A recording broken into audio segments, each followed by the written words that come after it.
नमस्कार, नमो बुद्धाय दोस्तों। आज हम आपको बताने वाले हैं भगवान बुद्ध के पहले कितने बुद्धों ने जन्म लिया।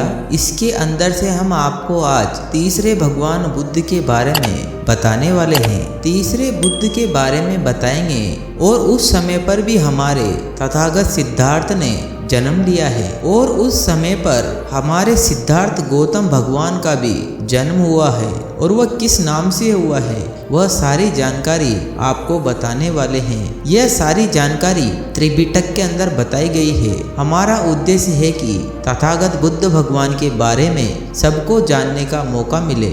हम इस चैनल के ऊपर आपको सारी जानकारी हिंदी में देंगे जिससे आपको सत्य धर्म के बारे में पता चल सके। तीसरे बुद्ध जो निकल कर आते हैं वह निकल कर आते हैं मंगल बुद्ध। कौंडिन्य बुद्ध के एक असंख्य कल्प बीत जाने के बाद में एक ही कल्प में 4 बुद्ध उत्पन्न हुए।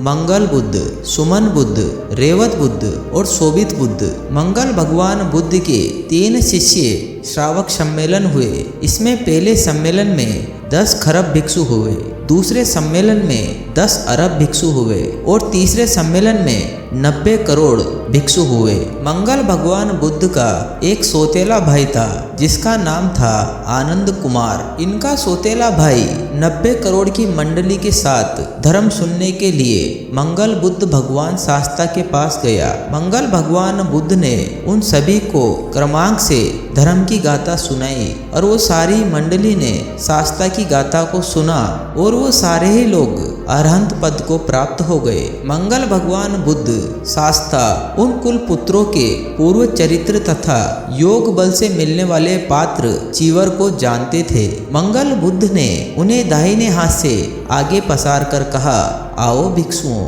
और वह उसी क्षण योग बल से प्राप्त पात्र और चीवर धारण किए और वह 60 वर्ष के वृद्ध साधुओं की तरह हो गए और उन्होंने भगवान बुद्ध को प्रणाम करके चारों तरफ से घेर लिया। और यह मंगल भगवान बुद्ध का तीसरा शिष्य सम्मेलन हुआ। जिस प्रकार दूसरे बुद्धों के शरीर का प्रकाश चारों ओर 80-80 हाथ भरा था, इस प्रकार मंगल बुद्ध का शरीर नहीं था। उस समय पर मंगल बुद्ध के शरीर से प्रकाश सदैव 10 ब्रह्मांड तक व्यक्त रहता था। उनके शरीर के प्रकाश से वृक्ष, पृथ्वी, पर्वत, समुद्र आदि नहीं, उखल इत्यादि भी सुवर्ण वस्त्र से आच्छादित से जाने जाते थे।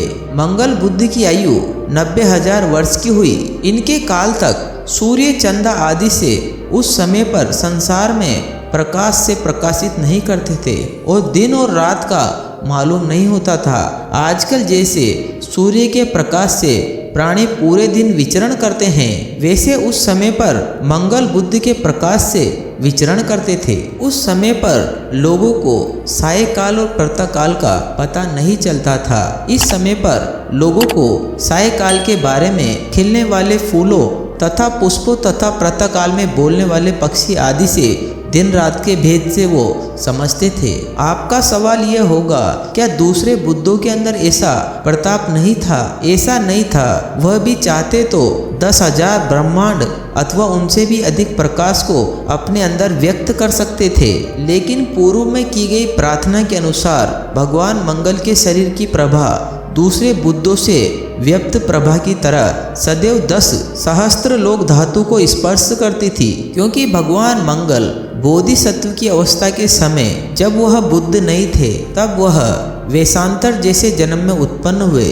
उस समय पर वह पुत्र तथा स्त्री सहित वंक पर्वत जैसे पर्वत में रहते थे। उस समय पर खरदाटिक नाम के एक यक्ष ने महापुरुष के दान देने का विचार सुना और उस समय पर वह खरदाटिक ब्राह्मण के वेश में मंगल बोधिसत्व के निकट आया और उन्होंने बोधिसत्व महात्मा के दोनों बच्चे मांगे और बोधिसत्व महात्मा ने ब्राह्मण को दोनों बच्चे दान करने का संकल्प किया और संतुष्ट चित्त हो जल थल सहित सारी पृथ्वी को कंपित कर दोनों बच्चों को ब्राह्मण को प्रदान किया। और उस समय यश ने टहने की भूमि के छोर पर लगी बाही भुजा के तख्ते के सहारे खड़े होकर महात्मा की आंखों के सामने दोनों बच्चों को मूली के ढेर की तरह खा लिया। यक्ष के मुंह खोलने पर अग्नि ज्वाला की तरह उसके मुंह से रक्त धारा निकलता देखकर भी मंगल बोधिसत्व महापुरुष का चित्त राय भर भी कलेश मात्र भी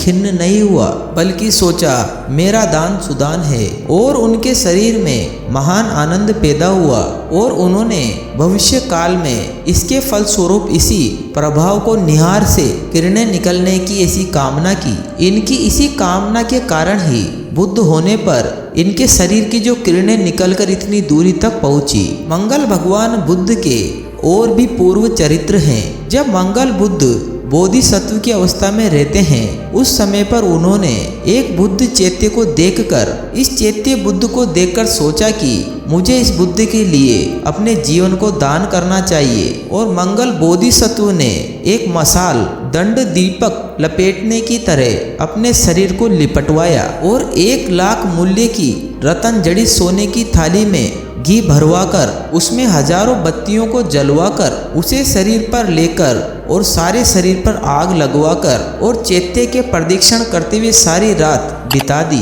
हम आपको यहाँ पर प्रदक्षिण का अर्थ बता देते हैं। भगवान के चारों ओर गोलाकार आकृति बनाकर घूमना और वो चैत्य के चारों तरफ घूमते रहे और इस प्रकार सूर्य उदय तक प्रयत्न करते हुए उनका लोन छिद्र मात्र भी गर्म नहीं हुआ। जैसा गर्भ में प्रविष्ट रहता है वैसा का वैसा ही रहा। धर्म अपनी रक्षा करने वालों की रक्षा करता है। मंगल बोधिसत्व को चैत्य में बैठे बुद्ध भगवान ने कहा, धर्म अनुकूल आचरण करने वालों की धर्म निश्चय से रक्षा करता है। ठीक से आचरण किया हुआ धर्म सुख की ओर ले जाता है। धर्म से ठीक आचरण करने वालों का यह फल है कि धर्मचारी दुर्गति को प्राप्त नहीं होता है। इस कर्म के फल स्वरूप ही उन भगवान मंगल के शरीर की किरणें 10,000 ब्रह्मांडों तक पहुंचा करती थी। और उस समय पर हमारे बोधिसत्व सिद्धार्थ रुचित नामक ब्राह्मण थे और उस समय बुद्ध को निमंत्रण करने के लिए बुद्ध के समीप गए।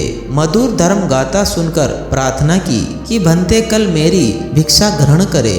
ब्राह्मण, तुझे कितने भिक्षु चाहिए? भंते, आपके अनुयायी भिक्षु कितने हैं? क्योंकि उस समय पर शास्त्रा का केवल प्रथम सम्मेलन हुआ था, इसलिए 10 खरब कहा। भंते, सभी को साथ लेकर मेरे घर भिक्षा ग्रहण करे। और उस समय पर बुद्ध शास्त्रा ने स्वीकार किया। दूसरे दिन के लिए निमंत्रण कर हमारे बोधिसत्व सिद्धार्थ रुचित ब्राह्मण सोचने लगा कि मैं इतने सारे भिक्षुओं को खिचड़ी, भात, वस्त्र आदि दे सकता हूँ, लेकिन इतने के बैठने का स्थान कैसा होगा? इसकी चिंता से 84,000 योजन दूरी पर स्वर्ग की पंडु कंबल शिला पर बैठे हुए देवराज इंद्र का आसन गर्म हो गया। और शक्र देवराज इंद्र ने सोचा कि कौन है जो मुझे इस स्थान से गिराना चाहता है। तब शक्र देवराज इंद्र ने दिव्य चक्षु देखते हुए महापुरुष को देखा और देखा कि रुचि ब्राह्मण बुद्ध सहित भिक्षु संघ को निमंत्रण कर उसे बिठाने के स्थान की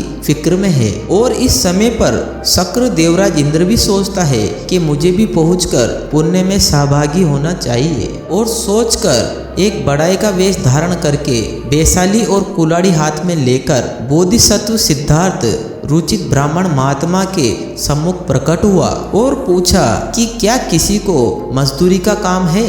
और रुचित ब्राह्मण महापुरुष ने पूछा कि क्या काम कर सकोगे? और उस समय पर जो शक्र देवराज इंद्र बड़ाई के भेष बदलकर आए हुए थे वह कहते हैं, ऐसा कोई काम नहीं है जो मुझे मालूम ना हो। घर हो अथवा मंडप हो, जो कुछ भी बनवाना चाहे उसके लिए मैं वही बनाकर देना जानता हूँ। तो रुचित ब्राह्मण कहता है, मेरे पास काम है।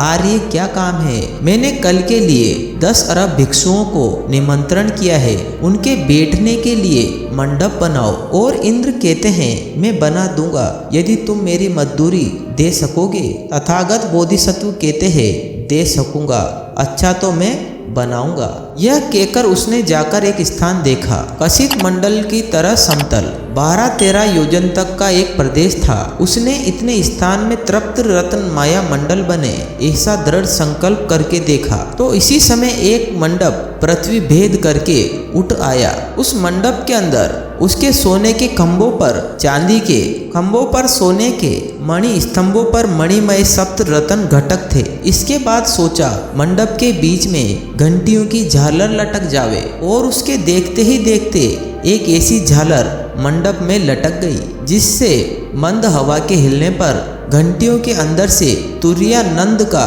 मधुर शब्द निकलता था और दिव्य संगीत बजने का समय होता था। इसके बाद सोचा बीच बीच में सुगंधित माला लटके, सोचते ही मालाएं लटक गई, और सोचा 10 खरब भिक्षुओं के आसन और उनके सामने पत्र रखने के लिए आधार बन जावे, और वह भी उसी समय बन गए। और फिर सोचते हैं कि एक कोने में एक एक पानी की चाटी निकल आए, और उसी समय पर पानी की टंकियां निकल आई। इतना हो जाने के बाद शक्र देवराज इंद्र बोधिसत्व ब्राह्मण के पास जाकर कहा, आर्य जाए, आप अपना मंडप देखकर मुझे मजदूरी दें। उसके बाद में बोधिसत्व सिद्धार्थ रुचित ब्राह्मण महापुरुष ने जाकर मंडप को देखा। देखने के साथ ही उनका सारा शरीर पांचों प्रकार से आनंद प्रीति से भर गया, और वह तब मंडप को देखकर उन्हें ये विचार हुआ कि मंडप मनुष्य द्वारा नहीं बनाया हुआ है, और वह सोचते हैं मेरे विचार और मेरे गुण के कारण ही निसंदेह इंद्रलोक गर्म हुआ होगा। इसके बाद में देवराज शक्र ने ये मंडप बनवाया होगा, और मेरे लिए यह उचित नहीं है कि ऐसे मंडप में केवल एक ही दिन दान दूं।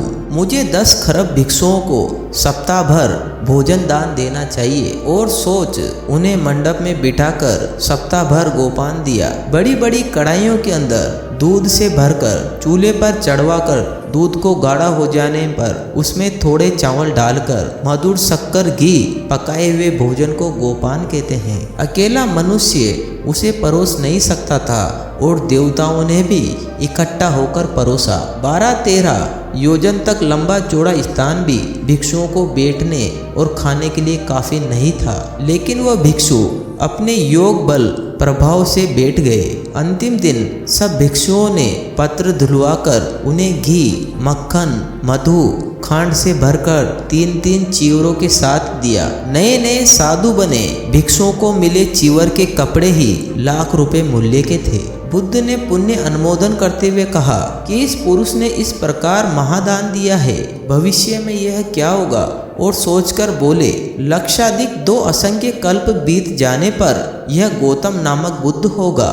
बुद्ध ने यह देखकर महापुरुष को संबोधित कर कहा, तुम इतना समय बीत जाने पर गौतम नामक बुद्ध होगा। इसके बाद महापुरुष ने इस कथन व्याकरण को सुना कि मैं बुद्ध होऊंगा, मुझे घर बार से क्या मतलब, मैं साधु हो जाऊंगा, सोचा, और उतनी संपत्ति को थूक के समान त्याग कर बुद्ध शास्त्रा के पास प्रवजित हो गए। इसके बाद हमारे बोधिसत्व सिद्धार्थ ने बुद्ध वचन सीखा, अभिज्ञा तथा संपत्तियां प्राप्त कर आयु बीत जाने पर ब्रह्मलोक में उत्पन्न हुए। तो यह हमारे बोधिसत्व सिद्धार्थ से पहले के तीसरे बुद्ध निकल कर आते हैं। भगवान मंगल के नगर का नाम उत्तर था, उनके पिता का नाम उत्तर नामक क्षत्रिय था, उनकी माता का नाम उत्तरा था, और सुदेव तथा धर्मसेन उनके 2 प्रधान शिष्य थे। पालित नामक उपस्थापक था, शिवाली तथा अशोका 2 प्रधान शिष्यें थी। मंगल भगवान बुद्ध की नाग वृक्ष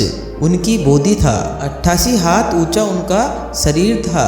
90,000 वर्ष जीवित रहकर जब वह परिनिर्वाण को प्राप्त हुए तो 10,000 ब्राह्मणों में एक साथ अंधकार छा गया। सभी ब्रह्मांड के लोग रोने पीटने लगे। तो कौंडिन्य बुद्ध के बाद में मंगल नामक नायक ने लोक को अंधकार का नाश कर धर्म रूपी मशाल उल्का को धारण किया। तो ये हमारे बोधिसत्व सिद्धार्थ से पहले के तीसरे बुद्ध निकल के आते हैं। तो ये हमारे तीसरे भगवान बुद्ध की गाथा निकल कर आती है। नमो बुद्धाय। आप सभी का जीवन मंगलमय हो। चौथे बुद्ध भगवान की गाथा आप सभी को इस चैनल के ऊपर जल्द ही मिलने वाली है।